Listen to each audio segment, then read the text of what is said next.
আমরা মনে করি যে আমাদেরকে রাষ্ট্র সংস্কারের যে লড়াই শুরু হয়েছে, যতক্ষণ না পর্যন্ত একটি অবাধ সুষ্ঠু নিরপেক্ষ নির্বাচন হচ্ছে সেই লড়াই কিন্তু আমাদের চালিয়ে যেতে হবে।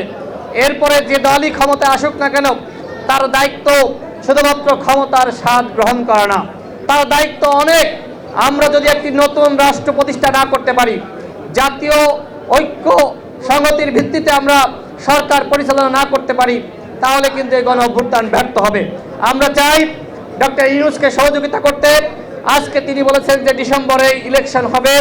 ডিসেম্বরে যদি ইলেকশন হয় তাহলে অবশ্যই এই সরকারকে অনতিবিলম্বে নির্বাচনের ডেট ঘোষণা করা উচিত এবং নির্বাচনের আগে তারা কতটুকু সংস্কার করতে চায়, কি সংস্কার করতে চায়, আমরা সেটি জানতে চাই।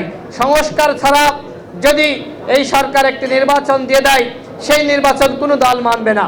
প্রত্যেকটা দল, আমি মনে করি বিএনপি, জামাত, ইসলামী আন্দোলন, খেলাফত মজলিস, গণ অধিকার পরিষদ, প্রত্যেকটা দল রাষ্ট্র সংস্কার চায়। 2000 মানুষ শহীদ হয়েছে এবং প্রায় 30,000 আহত যোদ্ধা। এইবার যদি রাষ্ট্র সংস্কার না হয়, রাষ্ট্রের কাঠামোগত পরিবর্তন না হয়, তাহলে আর জীবনে এই রাষ্ট্রের পরিবর্তন হবে না। দেশ জুড়ে তোলপা ওয়ালটন ফ্রিজ কিনে আপনিও হয়ে যেতে পারেন মিলেনিয়ার।